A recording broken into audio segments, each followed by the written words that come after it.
I was never supposed to be in Alaska. I had no business driving through the frozen backroads of a state that felt like the edge of the world, where the roads end and something else begins. But life has a way of putting you in places you never thought you'd be, and for me, that place was a lonely highway cutting through the wilderness, miles away from the nearest town. I was hauling freight, just another job, just another paycheck. The cargo? I never asked. Didn't care. My job was to drive, keep my eyes on the road, and ignore whatever was banging in the back of the truck. I should have turned back when the storm hit. Snow came down so fast it swallowed the road, turning the world into a swirling white void. My headlights barely cut through it. The CB radio crackled, but there was nothing on the line. No other drivers. No chatter. Just static. And then, a shape. Tall. Thin.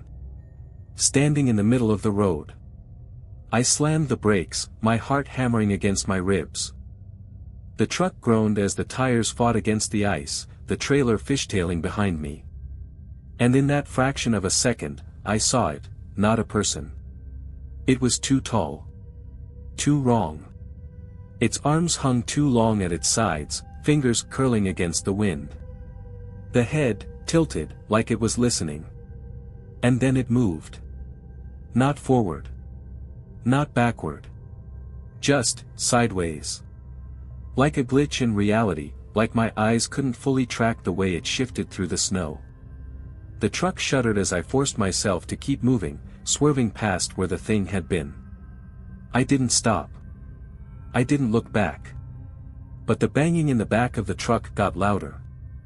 I didn't look back. I wouldn't look back.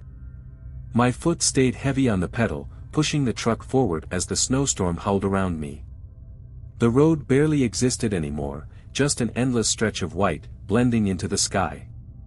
But the banging in the back of the truck wouldn't stop. At first, it had been rhythmic. A slow, deliberate thud, thud, thud. Like something shifting inside. Like cargo coming loose. That's what I told myself. Then it changed. It became frantic. Erratic. Scraping against the walls, the sound of something heavy slamming against metal. Like fists. Like something trying to get out. I swallowed hard, my hands locked on the wheel. This isn't happening. I was alone. There was no way anyone, anything, was in the trailer. I had picked it up in Anchorage, sealed and secured. No stops. No tampering. But the noise behind me told a different story. I reached for the CB radio, my fingers stiff from the cold. Anyone out there? Got a situation on the road, static. And then, click. The radio cut out. Dead air. No static, no white noise, just an unnatural, suffocating silence. My truck's headlights flickered. The dashboard lights dimmed. And in the rearview mirror, I saw movement. Something crawled across the icy road behind me, its long limbs jerking unnaturally, moving faster than anything should in this weather. The thing I'd seen before, tall, thin, was following me. And it wasn't alone. Shapes moved through the snow, barely visible against the whiteout. I counted 2, no, 3, dark figures shifting between the trees at the roadside, keeping pace with my truck. The banging in the trailer turned to scratching. Claws on metal. I did the only thing I could. I drove faster. The speedometer crept past 60. Then 70. The road was a death trap, one wrong move and I'd be skidding into the trees, or worse, off a cliff. But slowing down wasn't an option. Not when they were out there. The things in the snow, those tall, twisted figures, were keeping up. I could barely see them, just flickers of movement in the storm, but they were there.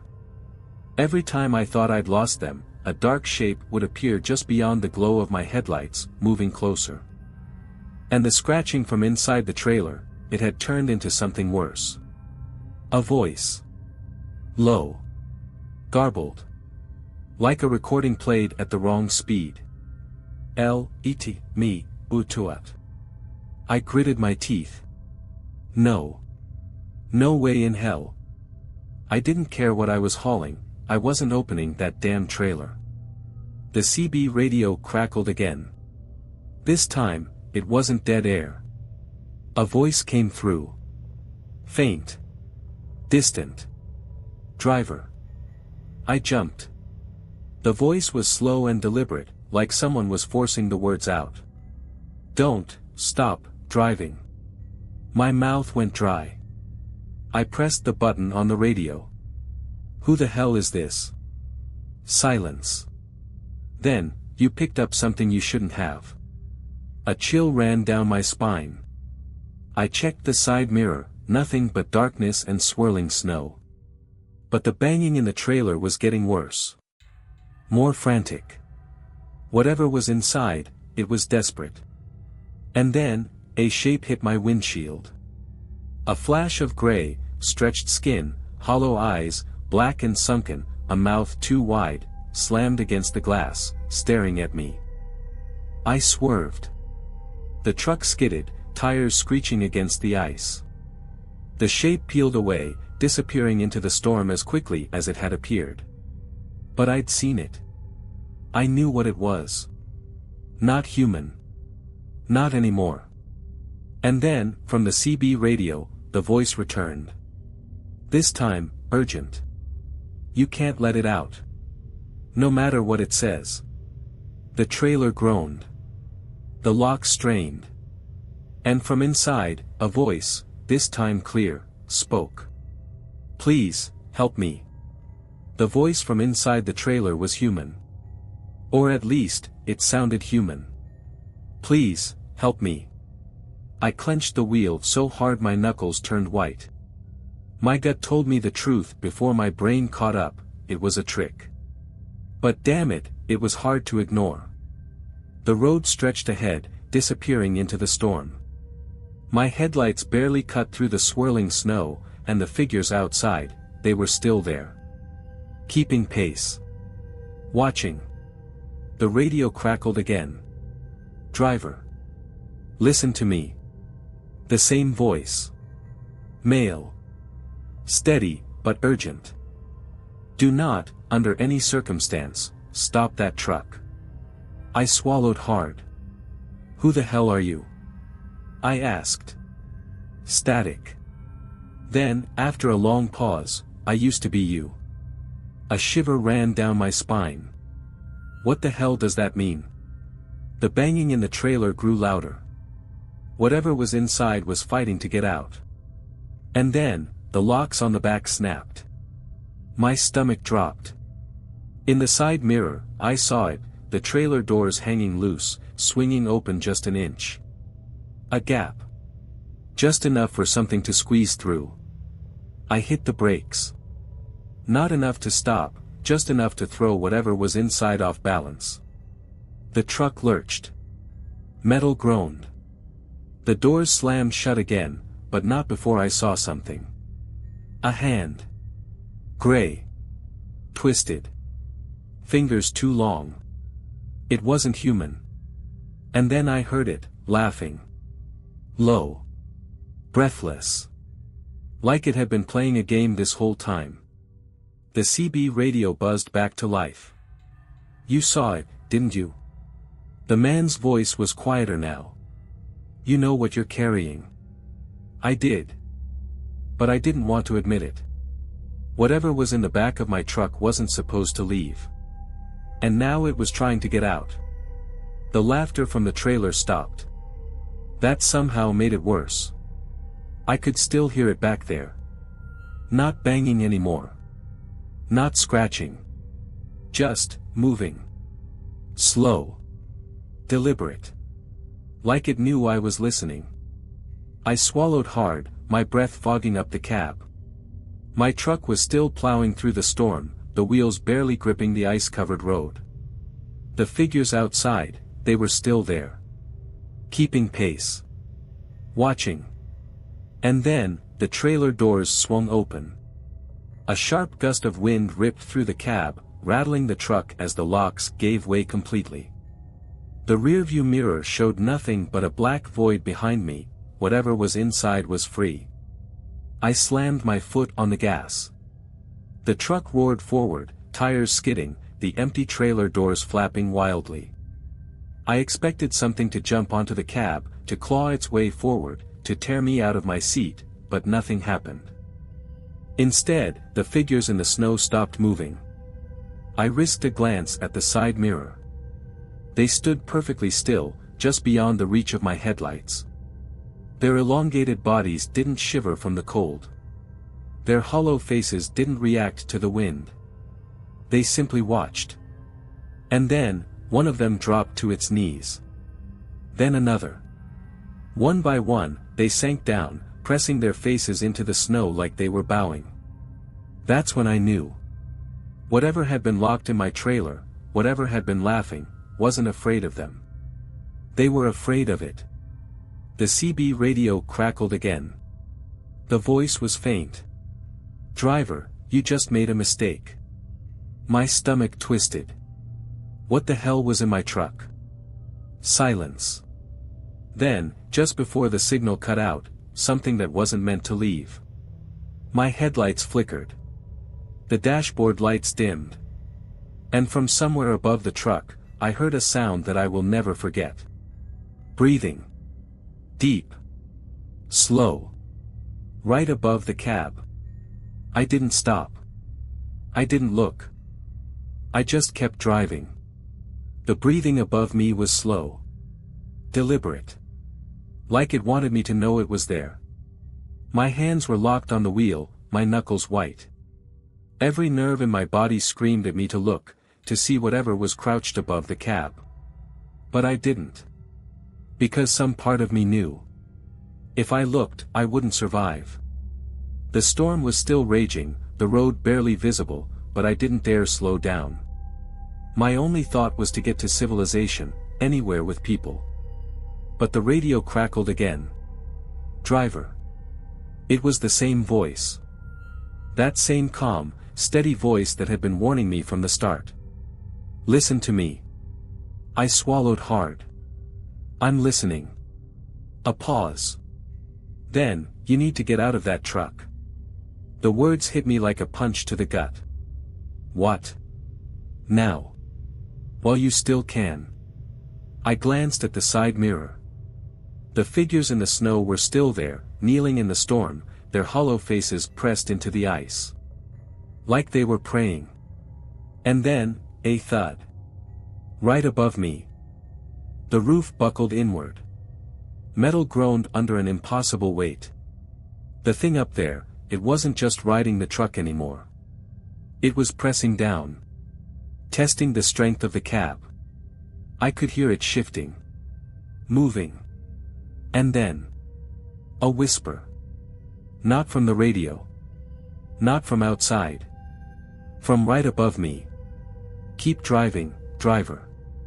My heart stopped. The voice wasn't human. It was wrong. Too deep, like it was vibrating through my skull instead of passing through my ears. I had a choice to make. Stay in the truck, keep pushing forward, pretend this wasn't happening. Or do what the man on the radio said. Get out. I made my choice. I jumped. I hit the ice-hard ground, rolling as my truck roared past me. My bones rattled, my lungs seized from the cold, but I didn't stop moving. I scrambled to my feet just in time to see it, the thing on top of my truck. It unfolded. Too tall. Too thin. Its limbs stretched unnaturally as it rose from a crouch, towering over the cab. Its head, if you could call it that, tilted toward me, though there were no eyes, no mouth. Just smooth, pale flesh stretched over an elongated skull. And then, it leapt. Not forward. Not back. Just, gone. 1 second it was there. The next, the truck was empty. The storm swallowed the road, the tail lights flickering like dying embers as the rig barreled away without a driver. I barely had time to react before the CB radio, still crackling from inside the truck, spoke one last time. "Good choice, driver." Then, silence. I stood there, breathless, my body shaking from cold and adrenaline. My truck, my livelihood, was gone, swallowed by the endless white. I had nothing. No ride. No radio. No idea where I was. But I was alive. And whatever had been in that trailer, it was no longer my problem. I turned toward the tree line. The kneeling figures were gone. The wind howled through the pines, carrying with it a sound I will never forget. Laughter. Deep. Hollow. Far too close. I ran. And I never looked back. Epilogue: a week later, my truck was found. No signs of a crash. No signs of struggle. Just sitting on the side of the road, engine dead, trailer doors hanging open. Empty. The company never contacted me. Never asked what happened. Just wiped my name from the records, like I'd never been their driver in the first place. Like I'd never existed. But I know the truth. There are things on those roads that don't belong in this world. Things that should stay locked away. And the next time you see an abandoned truck on an empty stretch of highway, ask yourself, did the driver leave it? Or did something else take their place? I should have left it alone. I should have taken my second chance, walked away, and never thought about that road again. But something about that night stuck with me, something I couldn't shake. The truck was found. But the trailer was empty. No trace of what had been inside. No cargo manifest. No explanation. Just, gone. And then, 3 nights ago, I got a call. I don't know how they got my number. Hell, I don't even have the same phone anymore. But when I answered, a familiar voice crackled through the line. Not the thing from the trailer. Not that thing. It was the man from the CB radio. The one who warned me. "Driver, you need to listen carefully." I froze. My heart pounded against my ribs. "Who are you?" I asked. A long pause. Then, "We're the ones who locked the doors." The words made my stomach turn. "You mean, the trailer?" Another pause. A crackle of static. Then, "It's loose. And it's looking for a new ride." A chill ran through me. Then, just before the line went dead, he said one last thing. "If you see an empty truck on the road, don't stop." The call cut out. The number. Blocked. And now, as I sit here, staring out my window, I can't shake this feeling. Something isn't right. The street outside my apartment is empty. It's late. No traffic. No movement. But parked at the far end of the lot, barely visible under the streetlight, there's a truck. Engine off. Trailer doors hanging wide open. Waiting. And somewhere, from inside, I swear I can hear it. Laughing. I didn't sleep that night. I sat there, staring at that empty truck parked under the streetlight. The way the trailer doors swayed slightly in the wind, like it was breathing. I knew I should have looked away. Ignored it. But my gut told me something important. This wasn't a coincidence.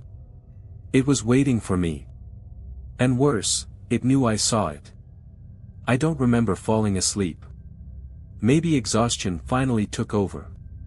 Maybe my mind just shut down, refusing to process what was happening. But when I opened my eyes, the truck was gone. The lot was empty. The streetlight flickered, buzzing in the early morning silence. For a moment, I convinced myself I had imagined it. A lingering nightmare from that hellish night on the road. But then I saw the footprints. Leading from where the truck had been. Leading to my door. I couldn't breathe. My body locked up, my skin prickling with cold sweat. And then, a creak. From inside my apartment. The floorboards. I wasn't alone. My head turned slowly. My breath caught in my throat. The apartment was still dark, the early morning light barely creeping through the blinds. But in the corner of the room, near the hallway, a shadow stood there. Still. Unmoving. Watching. The same unnatural shape. Tall. Too thin. A body that stretched the wrong way. Limbs hanging like they weren't sure how to work. I didn't move. Didn't breathe. I couldn't. Then, it took a step forward. A slow, deliberate step, like it was testing the floor beneath it. And when it did, it smiled. Not with a mouth. Not with eyes.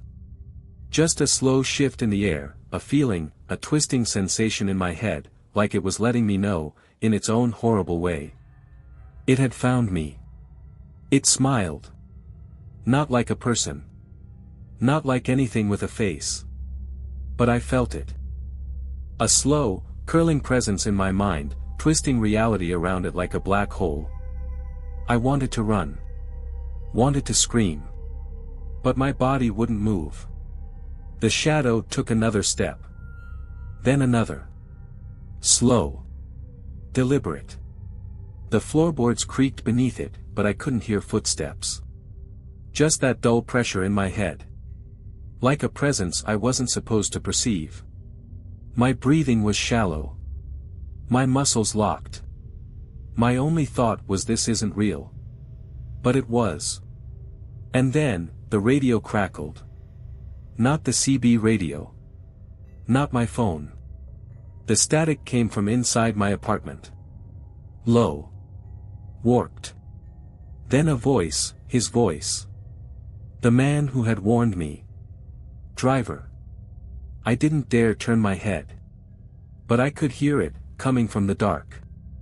It's not done with you. A flicker of movement. The shadow rushed me. I felt cold hands close around my throat, only they weren't hands, they weren't anything human, just long shapes that coiled like smoke and bone. The air left my lungs. My body lifted off the floor. And for a moment, just a moment, I understood. This thing. It didn't kill. It didn't destroy. It took. The truck. The cargo. The drivers. The ones who didn't make the right choice. I was going to be one of them. No. I fought. I don't know how. My limbs didn't work, my body wasn't my own, but something inside me pushed back. I gasped. The shadow flinched. It hadn't expected resistance. My feet hit the floor. My body collapsed. And then, the radio screamed. A piercing, deafening blast of static ripped through the room. The light bulb in the ceiling shattered. And the thing. It was gone. No sound. No movement. Just empty, suffocating silence. I lay there, gasping, heart hammering against my ribs. When I finally moved, when I finally found the courage to stand, I turned toward the window. And outside, parked under the streetlight, facing my building, waiting, was the truck. Engine idling. Trailer doors open. Waiting for its next driver. Final log: I left town that night. No bags, no plans. Just my car and the road ahead. Because I finally understood the truth. That truck. It's still out there. It always finds someone new. So the next time you're driving down a dark road, and you see an empty 18-wheeler parked on the shoulder, doors open. Keep driving. And pray it's not waiting for you.